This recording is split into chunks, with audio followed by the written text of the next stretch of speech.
the poaching is going to get worse, not better, because these private equity firms are consolidating and they have quite a bit of capital invested in these acquisitions, and they're going to do whatever they have to do to get the talent that they need to run their firm the way they want it to run. So are you seeing that in the talent space? Like there's more poaching going on than there used to be? Yeah, especially, your younger accountants coming through they're just showing good signs. You need to hang on to them. You need to offer them more than and promote them quicker than what you would normally have done in the past. So I think, showing them, giving them that advisory type work earlier, giving them a pathway, whether it's through the partnership or at least like a profit share or some sort of bonus scheme, is important to show that they're going to, be of value.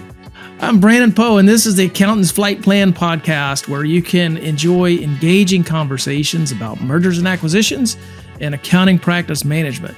Listen in on strategies to build a more fun and valuable accounting firm. Welcome to the Accountant's Flight Plan podcast. I'm excited to have a return guest, Wayne Findlay, who is the CEO and founder of the Back Room, is joining us for a second time. I think it's been a few years. Welcome back, Wayne. Yeah. And hi, Brandon. Good to catch up again. Yeah, it's good to have you back on. For those of you who aren't familiar with Wayne, he is a serial entrepreneur and leader, transforming how accounting firms operate. And after founding an accounting firm, Findlay Co, which was an award-winning chartered accounting firm, Wayne launched the Back Room in 2018 to solve an industry challenge, which was the talent challenge. And they provide offshore solutions that help accounting firms focus on high value advisory work with integrated, skilled offshore talent. Wayne grew up on a farm in New Zealand and developed independence, resilience, and problem-solving skills. And now he's connecting firms worldwide with talent from the Philippines and Colombia. I've never met anyone who grew up on a farm that didn't have really good work ethic. Like it's interesting, the old farm, Brandon. Like it's not far from where I am right now, but if I go down to it's right at the bottom of New Zealand too. It's sort of icebergs floating off the shore. Oh, wow. And when you're in the local pub, as we call them there, talking to the locals, and you tell them you've got a business in the Philippines, it's quite a discussion, I can tell you that. Yeah. Well, I'm so glad to have you back on. I know, it's funny, offshoring is becoming more widely accepted and practiced. And I mean, I've been selling firms for a long time, and I remember the very first firm that we listed that had quite a bit of offshore talent. Really just wasn't sure how that was going to go. And it went really well. It was a firm in Canada. I think it was in Calgary, Alberta area. And, they had pretty much their whole back office was offshore, and the margins were really good. And so we were able to get people past the sort of hurdle of the just getting their mind wrapped around offshore talent, kind of working on client work. And so that was my first experience. And that's been a number of years. I think it's definitely become widely accepted. Are you still seeing a lot of resistance around it, or are you seeing a lot more openness to it? I think there's a lot of openness at the moment, and especially in the US, where historically you may have gone to India to outsource your tax work, and that's been done over in India, where offshoring is a bit different, where you have your dedicated team. And so that idea is gradually getting across to the accountants in the US and Canada is probably a better way to go. And it's a bit more popular in Australasia and the UK is, 60, 70% of the firms around here in New Zealand, Australia, they would offshore. Right. Wow. I didn't realize it was that high a rate. Yeah, it's really, really high here. Yeah. Yeah. Well, there's a lot going on since we talked last. I mean, you and I bump into each other at Yeah. a lot of these conferences. I see Wayne and I'm like, where you been? When he tells me all the places he's been and then where he's going, it's like, when are you ever home? And so today he's in New Zealand recording this, but you're just all over the place, and that gives Yeah. you the opportunity to talk with a lot of firm owners and a lot of people from a lot of different areas, and so I feel like you have a pretty good um, pulse about what's happening in the industry and beyond offshoring. But there's a lot to talk about: AI, private equity. Mm, Um, yeah. what are you seeing? I guess what are you seeing firms maybe grapple with that they haven't? Um, Well, any there's a new big issue. challenges? Yeah, the big challenge, I think, it's worldwide, is just there's a lack of talent. Just the universities aren't pumping out accountants and grads like they used to, and that's everywhere. There's just so many choices now, and accounting's just not sexy like some of these other degrees in IT or media. There's so many other options than when you and I were young. There weren't that many options. And so that's flowing through now to, it's really struggling to hire people. And then the next problem is hanging on to them because, they're getting poached all the time by the, recruitment agencies. So that is one thing that I'm concerned about with private equity coming into the space is, what I've noticed, and we've sold to a number of firms. Sometimes it's a good choice for a seller to sell to private equity. But one of the things that has occurred to me is like the poaching is going to get worse, not better, because these private equity firms are consolidating and they have quite a bit of capital invested in these acquisitions, and they're going to do whatever they have to do to get the talent that they need to run their firm the way they want it to run. So are you seeing that in the talent space? Like there's more poaching going on than there used to be? Yeah, especially, your younger accountants coming through they're just showing good signs. You need to hang on to them. You need to offer them more than and promote them quicker than what you would normally have done in the past. So I think, showing them, giving them that advisory type work earlier, giving them a pathway, whether it's through the partnership or at least like a profit share or some sort of bonus scheme, is important to show that they're going to be of value. So I think that's important. So moving them up quickly is important. I don't think anyone's ever mentioned that. We talk about firm culture and we talk about the things that kind of drive success in the culture, but I think that might be one thing that's overlooked a little bit, is like, if you got talented people, they want opportunity to grow and they want to be growing quickly. Yeah. And I do think too, there's like this generational thing where I've noticed this too with our hires, is like sometimes these younger people, their expectation of moving up might not be realistic in terms of their, they want the corner office next week, sometimes, which is not realistic. But at the same time, I do think like moving them up and showing them a clear path and showing them how to get there quickly is going to help you keep your star players. Yeah, well, it's sort of what my brother Scott and I did with our accounting firm. We weren't afraid to delegate, and always like that 80-20 rule with delegation. You got to accept 80% being done as good as what you could do. And it gets better and better all the time, but you do need to take that plunge and delegate work. And then you just grow your team by giving them more responsibility and moving people up a level.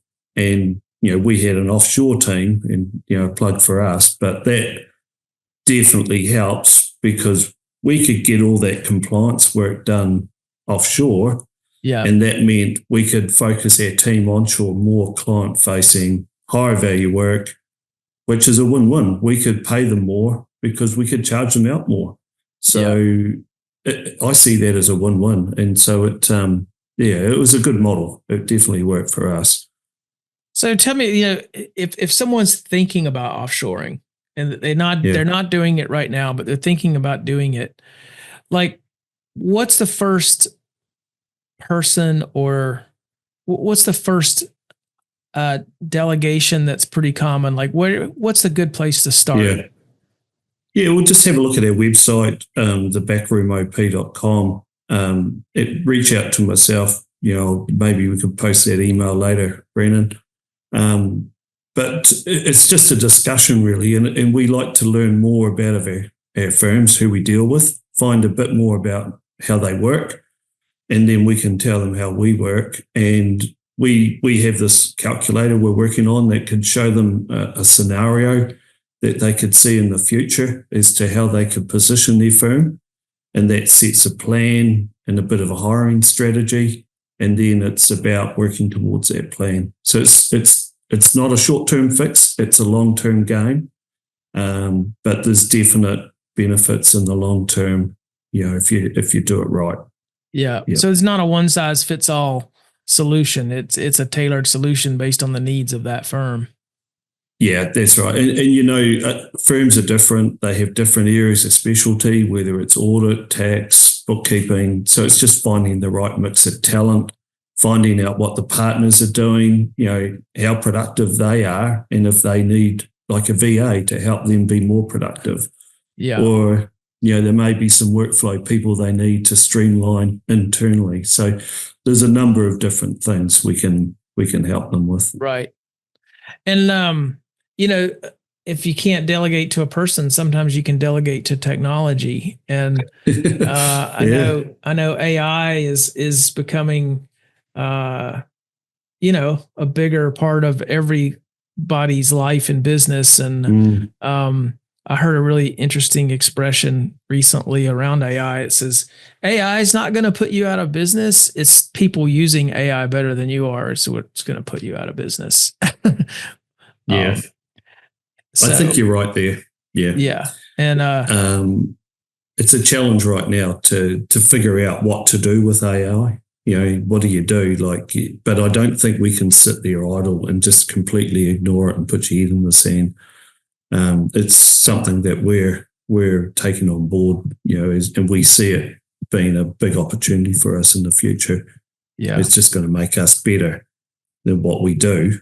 And it will make our people a lot more rounded, and so we can do a better job. Yeah.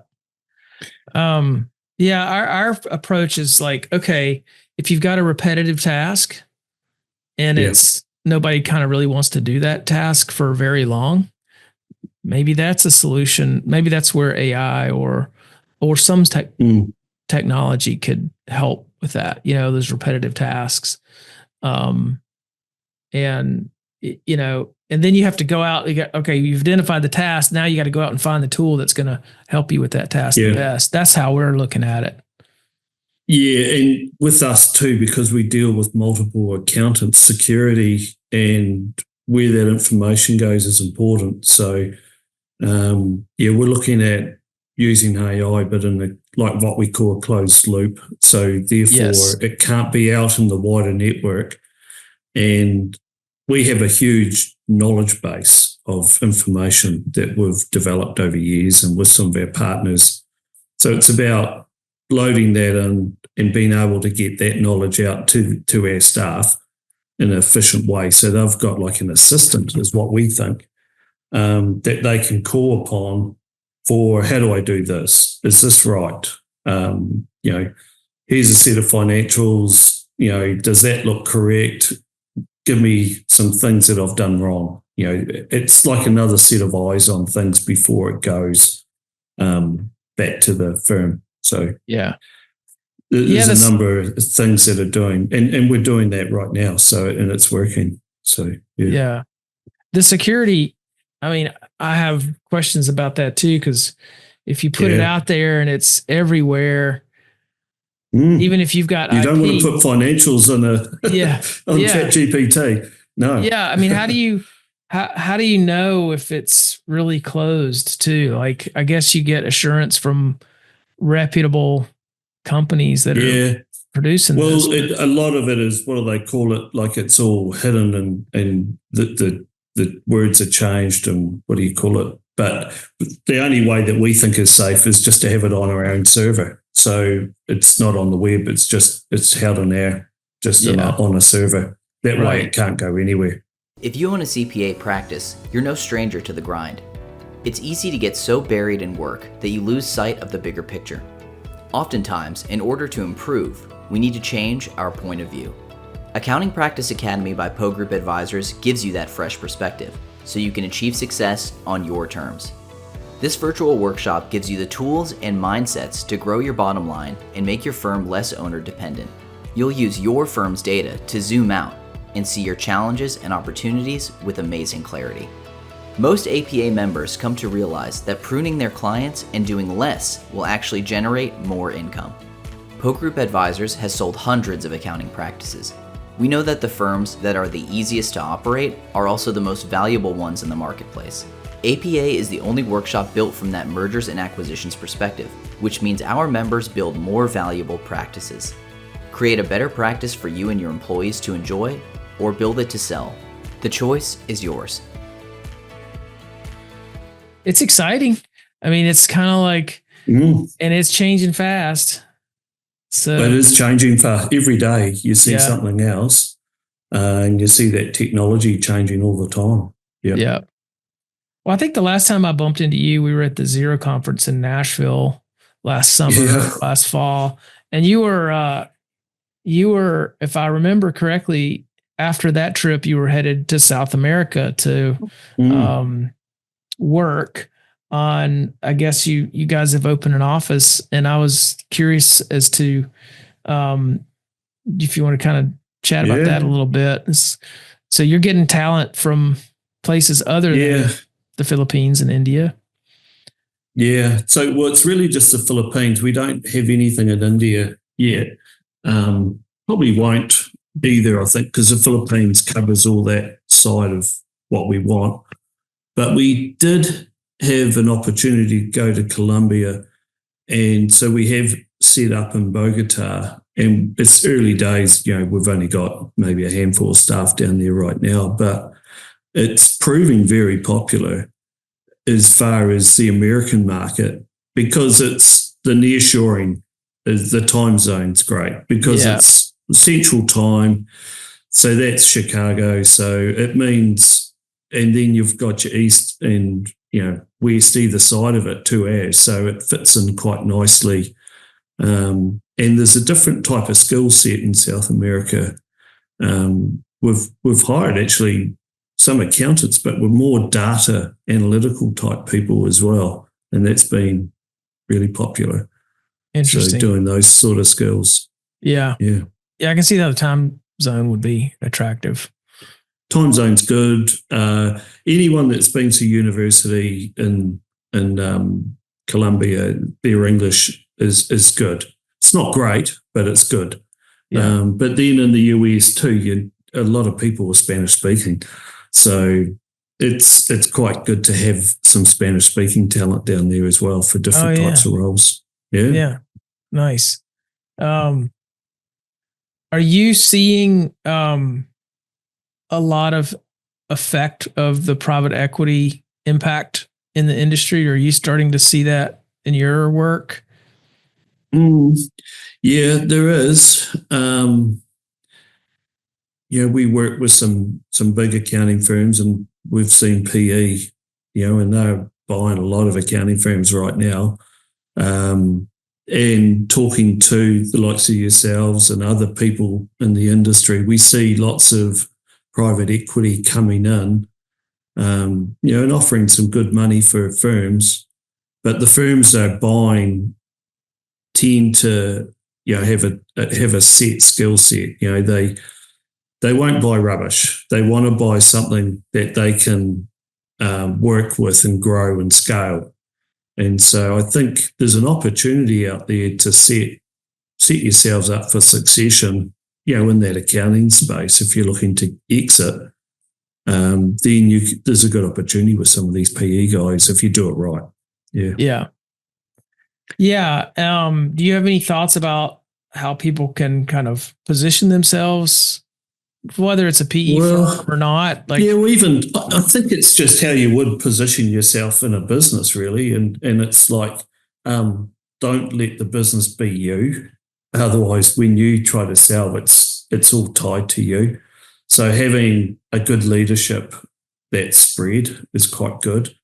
Being able to have good technology, like I know, for instance, private equity won't look at anyone if they're not cloud based. If they've got a manual filing system and paper everywhere, then that's an instant turn off.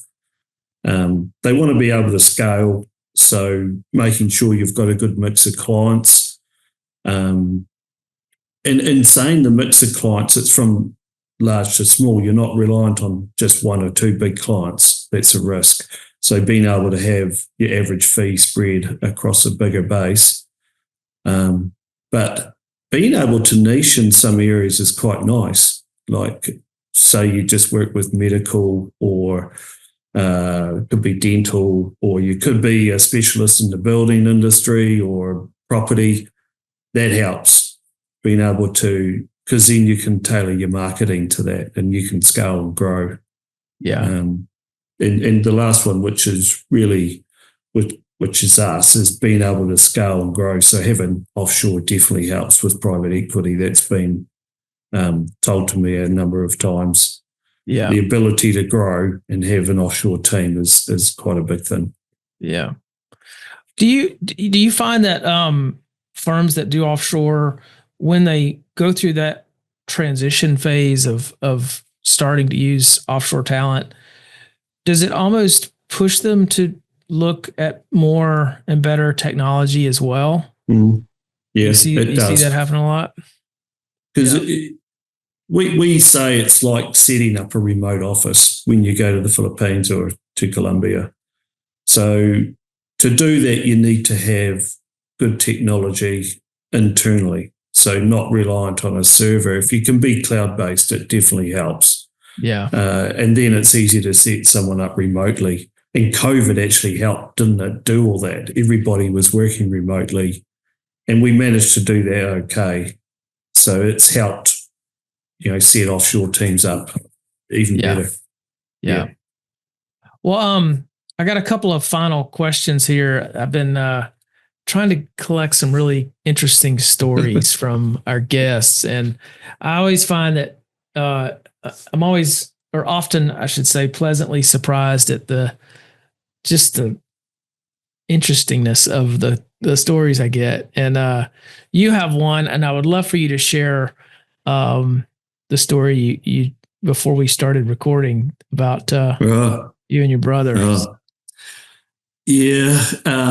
I think what I was talking about, because we've been to a lot of Xero conferences right from the day go, because it was a New Zealand-based software. And it was when we were in our accounting firm, we went to one up in Auckland in New Zealand, and we were nominated for an award for best firm or something. And anyway, I was in charge of getting the suits, and being we call them in New Zealand a tight ass accountant. So I went to some costume hire place and ordered a cheap sort of costume. So I got my brother Scott a bright red suit with white shoes and a white tie, and I had a white suit with a red tie and red shoes. And so we strolled on in, and you would imagine an accounting conference, we stood out. And anyway, here we won the award, so we had to get up on stage. And I think from after that, we got known because we were the ones in the red and the white. And so it was, it set us up for being known in New Zealand as those wacky accountants from down south. But the next year, Scott couldn't make it for whatever reason, and I went, and we took the rest of the team up to Auckland again. And I said, well, let's go dress up again. That was really good last year. And everybody was, yeah, we'll go dress up. And I said, let's do cabaret, back in the 20s. And the girls were all showing me what they're going to wear, and the guys had all these suits and old-fashioned stuff, and they got me a gangster outfit with a machine gun. Well, when I turned up, I was the only one dressed up. Everybody else was, just dressed like normal. So I run around in my gangster outfit all night and had to get up on stage again in my gangster outfit. So they got me that time. Yeah. Yeah. So that's good. Like that. That's good. Fun. Did you ever have to get them back? Did you ever keep the I've got them back I've got them back a number of times. Yeah. Yeah. He's always on the watch out. Yeah. Yeah. Well, I just got one more final question for you, Wayne. You have a book recommendation for our guests? Oh, look, I do. I do read a lot of books, and there's one that stuck with me is that Toyota way and their 14 principles of management. And I love the idea of Kaizen and efficiency, like always continually improving. And that's one of our fundamentals at the backroom, like always looking at ways to improve your systems and become more efficient. And it's one of my philosophy anyway. So problem solving was another core thing out of that book as well. So I recommend reading that. Did that book talk about, I had a friend of mine who went to Tokyo, and he said the population density in Tokyo is crazy. It's so dense. And, from a traffic perspective, if a car breaks down, it really messes up traffic pretty badly all over the city. And he said they have these inspections, these car inspections every so many miles or years or whatever, that are really intense, where the cars really put through the paces to make sure everything's working in order, because they want to prevent those breakdowns. And what he was saying is, like, that environment has created a culture where automobile quality is so crucial that that's part of the reason why he theorizes that those cars are so reliable. Well, it's interesting you say that, because in New Zealand and Australia, and because we're right-hand drive, I always get that wrong. Yeah, because we're opposite to you in the US, and Japan's the same as us, we get a lot of Japanese import cars come into Australia and New Zealand, and they're known for their quality. And so you'll see them around all the time. Yeah, and they don't have old cars in Japan, so that's probably one of the reasons. Yeah, it's just interesting. Yeah. Well, Wayne, it's been great to catch up. Yes. Thank you for coming on to our podcast, and I guess conference season's cranking up. I'm sure I'll see you around. Yeah, it is. Yeah, I'll see you around the traps. So I'm sure. Yeah. We can share a yarn and maybe an hour. Yeah. Nice. All right. Well, thanks for joining. We'll put, what's the best way for people to follow you online? Just your website or LinkedIn? Yeah, both. I think I'll share my LinkedIn profile with you, Brandon. And if we put that in the notes, perhaps in my website and email address. Yeah. So it might be awesome. The best way to get a hold of me. Yep. Yeah. We'll put those in the show notes. All right. Cool. Thank you, Wayne. Rightio, Brandon. Thanks for listening to the Accountant's Flight Plan podcast. You can keep the momentum going by subscribing and sharing your thoughts with us.